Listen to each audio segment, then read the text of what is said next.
بندائے پروردگارم امت احمد نبی دوست دارے چار یارم طافا اولاد علی مذہب انبیاء دارم ملت حضرت خلیل خاک پائے غوث اعظم زیر سایہ ہر ولی خاک پائے غوث اعظم زیر سایہ ہر ولی گنج بخشے فیض عالم مظہر نور خدا گنج بخشے فیض عالم مظہر نور خدا ناقصاں را پیر کامل کاملہ راہ رہنما اور گنج بخشی آپ کی مشہور ہے کر کرم کروا کرم دانو جہان رب شرم حضرات گرامی قدر آج کا یہ خوبصورت قرآن پربہار یہ پروگرام جس کا عنوان ایثار ثواب کے حوالے سے ہے برادران گرامی قدر یہ محفل پاک ایثار ثواب کے حوالے سے ہے اور رات بھر سے حفاظ کرام قرآن کریم کی تلاوت فرما رہے تھے قرآن کریم انہوں نے مکمل تلاوت کیا ہم دعا کرتے ہیں کہ خالق و مالک ان کا پڑھنا پڑھانا قبول فرما کر مرحومہ جن کی ایثار ثواب کے لیے یہ پروگرام کیا گیا اللہ تعالیٰ ان کی روح تک ان کا ثواب پہنچائے برادران گرامی قرآن کریم کی مقدس کتاب ہے کہ جو اللہ تعالیٰ کا کلام ہے اور کل نفس ذائقۃ الموت سے ہر شے کو موت آ جائے گی فنا ہو جائے گی ہر شے لیکن برادران گرامی قدر قرآن کریم وہ کلام ہے کہ یہ اس کی روح بالکل کسی طرح آسمان کی طرف اٹھا لیے جائے گی ہر شے کو موت آ سکتی ہے اور آئے گی کوئی شے نہیں بچے گی لیکن قرآن کریم کو موت نہیں آئے گی یہ فنا نہیں ہوگا برادران گرامی قدر یہاں تک کہ اللہ کے نوری فرشتے اور ملک الموت جناب اسرائیل علیہ السلام کو بھی موت آئے گی لیکن قرآن کریم کو موت نہیں آئے گی یہ اللہ کا کلام ہے اسی طرح یہ آسمان کی طرف اٹھا لیا جائے برادران گرامی قدر یہ کتاب قرآن مجید فرقان حمید کی کتاب ہے جب ہم تلاوت کرتے ہیں تو فرشتے جو ہیں اللہ کی بارگاہ میں استغاثہ کرتے ہیں کہ مالک ہمیں تم اجازت دے دے تاکہ جب تیرے بندے قرآن کی تلاوت کر رہے ہیں ہم وہ قرآن کی تلاوت کو سن سکیں یہ اعزاز بھی آپ کو حاصل ہے برادران گرامی قدر یہ اعزاز بھی قرآن کریم کا پڑھنے کا اعزاز بھی ہر فرشتے کو حاصل نہیں ہے یہ آپ کے لیے بڑی خاص بات میں بیان کر رہا ہوں تو برادران گرامی قدر قرآن کریم کا حصہ تلاوت کرنا اور اپنے بزرگوں کے لیے اپنے جانے والوں کے لیے ایثار ثواب کرنا یہ بہت بڑا اجر ہے اور یہ سعادت فقط سرکار دو عالم صلی اللہ علیہ وسلم کی امت کو حاصل ہوئی برادران گرامی قدر قرآن کریم کی ہدایت سورہ فاتحہ شریف ہم پڑھتے ہیں شروع میں اسی میں ہی ہدایت ہے اور میں آپ کو ہدایت کے مفہوم جو علماء نے لکھے ہیں وہ میں لمبی بات میں آپ کو لے جانا نہیں چاہتا بتانا یہ ہے کہ قرآن کریم وہ کتاب ہے کہ جس کے ذریعے سے ہم صراط مستقیم پر ہیں اگر ہم قرآن کریم کو چھوڑ دیں تو صراط مستقیم پر نہیں ہیں برادران گرامی قدر آج ہم مائیہ یاد کرتے ہیں گانے یاد کرتے ہیں اور انگلش کی کتابیں پڑھنے کے لیے یورپ کے دھکے کھاتے ہیں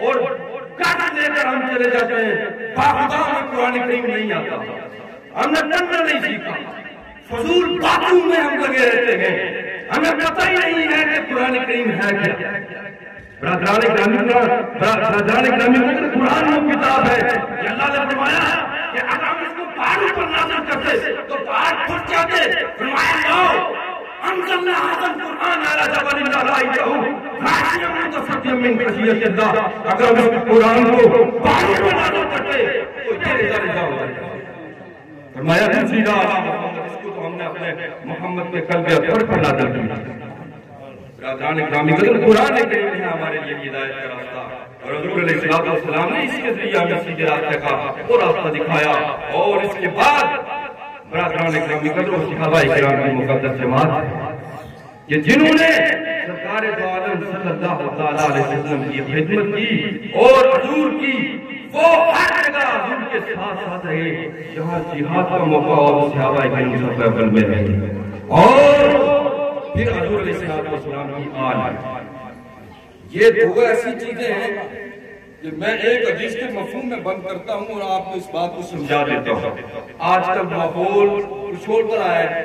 ہر بندہ جو ہے وہ اپنے ذہن کے مطابق لوگوں کی ذہن سازی کر رہا ہے. ہم ایسا نہیں کرتے. ہم رسول اللہ کے دین کے چوکیدار ہیں. بے شک ہم نے استادوں کے پاس بیٹھ کر رسول اللہ کی شریعت کو پڑھ رہے ہیں. بحمدللہ تعالیٰ بات وہ بیان کریں گے جو اللہ اور رسول کے نزدیک درست ہو. جو غلط بات ہو ہم کبھی آپ کو نہیں کہیں. بے شک برادران اکرامی قدر کسی اللہ کے بندے سے کسی نے پوچھا آپ اہل بیت کو افضل مانتے ہیں یا صحابہ کرام کو افضل مانتے ہیں؟ اور اس شخص نے کہا آپ یہ بتائیں کہ آپ کی دائیں آنکھ افضل ہے یا بائیں آنکھ کی افضل ہے آپ کی؟ تو اس نے کہا دونوں میں برابر نور ہے, دونوں میں برابر روشنی ہے. فرمایا بالکل اسی طرح ہم اہل بیت سے بھی محبت کرتے ہیں, پیار کرتے ہیں. وہ ایمان کا جز ہے ہمارے لیے اور صحابہ پاک کی مقدس زندگیاں بھی ہمارے لیے ہدایت ہے. ہم ان سے بھی پیار کرتے ہیں, محبت کرتے ہیں. بے شک یہ ہمارا عقیدہ ہے اور یہی اسلاف کا عقیدہ ہے. یہی عقیدہ ہے سلطان الہند خواجہ غریب نواز کا, پیر سید معین الدین چشتی اجمیری, کہ جن کا فیضان برِ صغیر پاک و ہند میں آج ہمارے گھروں میں اذانوں کی, نماز روزے کی سزائیں کرام کی نگاہ ولایت کا فیضان ہے. بے شک سبحان اللہ. یہ اولیاء کرام کی نگاہ ولایت کا فیضان ہے. برادران اکرامی قدر بات تقریر سے ہوتی تو کبھی علم نہ پھیلتا. یہ بات نگاہ ولایت کا فیضان ہے. بے شک یہ بات کو سمجھیے برادران اکرامی قدر. تو یہ خوبصورت محفل برادران اکرامی قدر اس سارے ثواب کے حوالے سے سجائی گئی ہے. اس کے حوالے میں دو تین باتیں یہاں بتا کر سامنے بیان کرتا ہوں.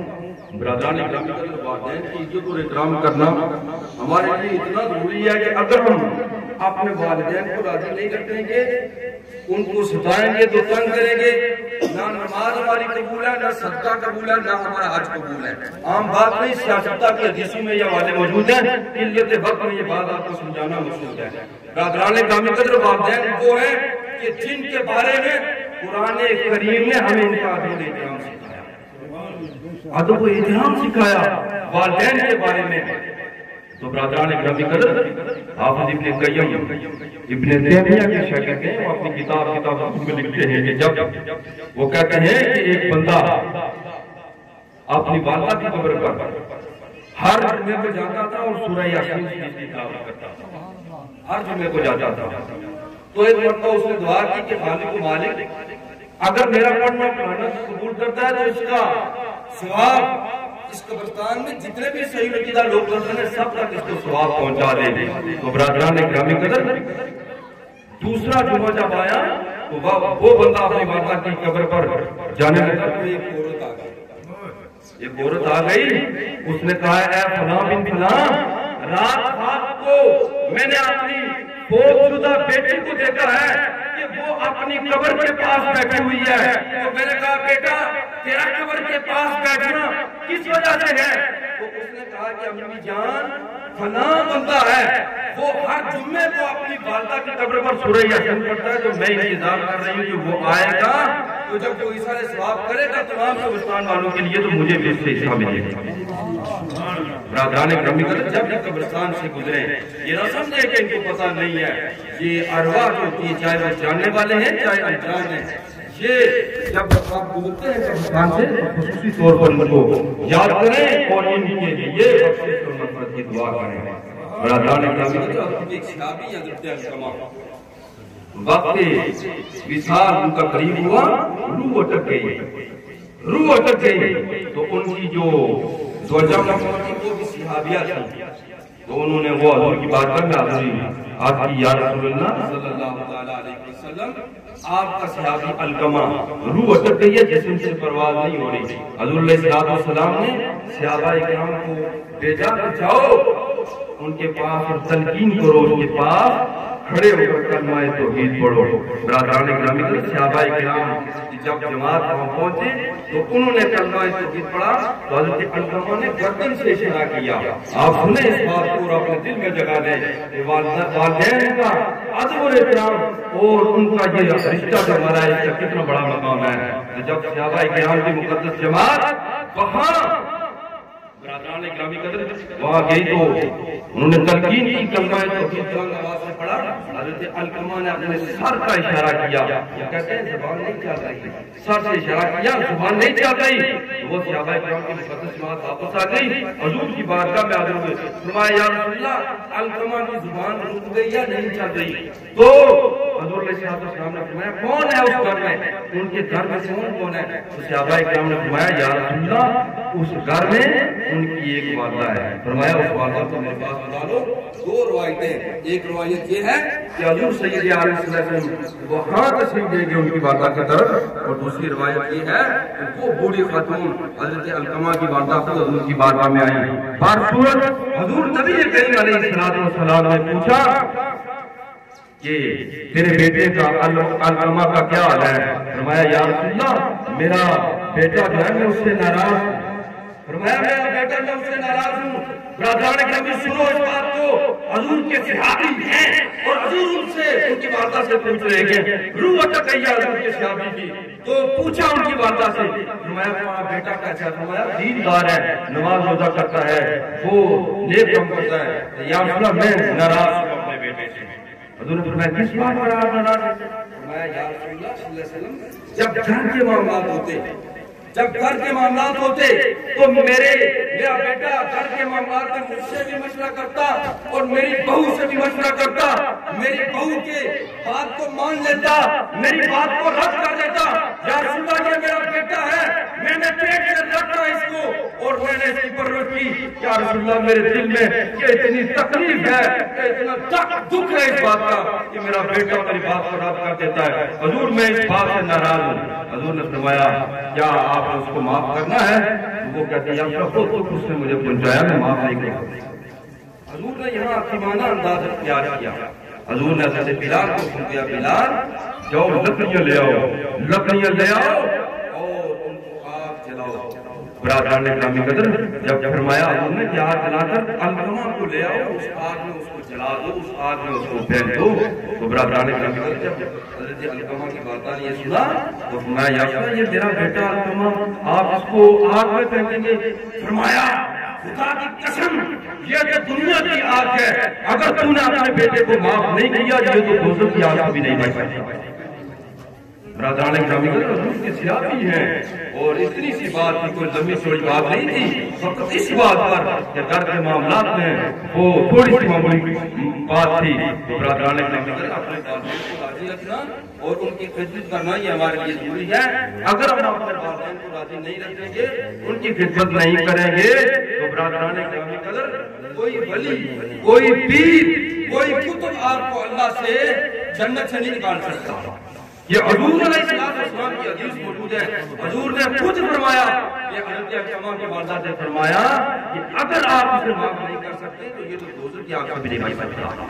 اس لیے برادران گرامی اپنے والدین کو راضی رکھیں اور والدین پر خرچ کریں۔ ایک شخص حضور کی بارگاہ میں حاضر ہوا، اس نے کہا یا رسول اللہ میرے والد جو ہیں میں جو کمائی کرتا ہوں وہ لے لیتے مجھے نہیں دیتے۔ تو سرکار والد صلی اللہ علیہ وسلم نے اس کے والد کو بلایا، وہ حاضر ہوا، فرمایا یہ تیرا بیٹا شکایت کرتا ہے کہ جو کمائی تو کرتا ہے تو اسے لے لیتا ہے۔ فرمایا یا رسول اللہ صلی اللہ علیہ وسلم جب میں جوان تھا، قوی تھا، طاقتور تھا تو اس وقت میں دولت مند ہی تھا، یہ میرا بیٹا تھا کمزور تھا اور یہ فقیر تھا، میں اس کو مال و دولت دیتا، اس کا خیال رکھتا۔ یا رسول اللہ میں بزرگ ہو گیا ہوں، کمزور ہو گیا ہوں، چل نہیں سکتا، اور یہ میرا بیٹا جو ہے مجھ سے اپنی کمائی کو چھپاتا ہے، مجھے اپنی کمائی نہیں دیتا، میرے ساتھ بغیزی کرتا ہے۔ تو برادران گرامی قدر یہ بات جب حضور نے سنی تو حضور کی آنکھوں سے آنسو نکل گئے۔ فرمایا اے میرے پاس آنے والے نوجوان، یہ مال کو تو کما رہا ہے، یہ مال بھی تیرے باپ کا ہے اور تو بھی اپنے باپ کا ہے۔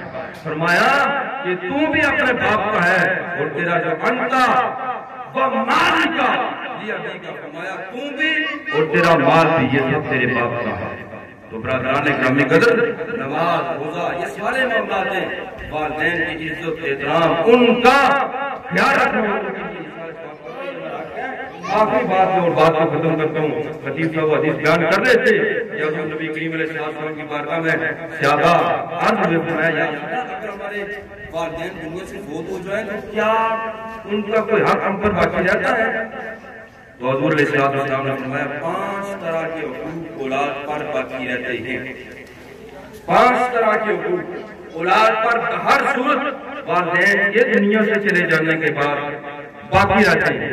سب سے پہلے حضور نے فرمایا الصلاۃ علیہما کہ ان کی نماز جنازہ کو ادا کیا جائے، اور دوسرا حضور نے فرمایا کہ ان کے لیے استغفار کیا جائے، ان کے لیے بخشش کی دعا کیا جائے۔ اس حدیث کی شرح میں شارحین حدیث لکھتے ہیں صرف کل 10واں یا 40واں یا سالانہ نہیں، بلکہ جب بھی تمہیں موقع ملے، جب بھی تمہیں کوئی موقع ملے تو تم اپنی دعاؤں میں اپنے والدین کو یاد کرو، ان کی بخشش مغفرت کے لیے دعا کرو۔ اور تیسرا حضور فرماتے ہیں کہ اگر تمہاری والدین یا والدہ، والد یا والدہ کوئی وصیت کر دیں کسی کو رشتہ دینے کا، کسی کو پلاٹ دینے کا، کسی کو کوئی چیز دینے کا، تو حضور فرماتے ہیں کہ اپنے والدین کی اس وصیت کو پورا کیا جائے۔ اور چوتھا حضور فرماتے ہیں جو والد کے دوست ہیں ان کا بھی عزت اور احترام کیا جائے، اور جو والدہ کی سہیلیاں ہیں ان کا بھی عزت اور احترام کیا جائے۔ اور پانچواں حضور فرماتے ہیں جو والد کی طرف سے رشتے ہیں ان کو بھی قائم رکھا جائے اس طرح والد کی موجودگی میں تھا، اور جو والدہ کی طرف سے رشتہ داری ہے اس کو بھی اس طرح قائم رکھا جائے جس طرح کی ان کی موجودگی میں تھا۔ تو برادران گرامی قدر یہ وہ حقوق ہیں جو اسلام نے ہمیں بتائے ہیں، یہ وہ حقوق ہیں، یہ وہ عزتیں ہیں جو حضور نبی کریم علیہ السلام نے ہمیں بتائے ہیں۔ اللہ تبارک و تعالی جل جلالہ کی بارگاہ میں دعا ہے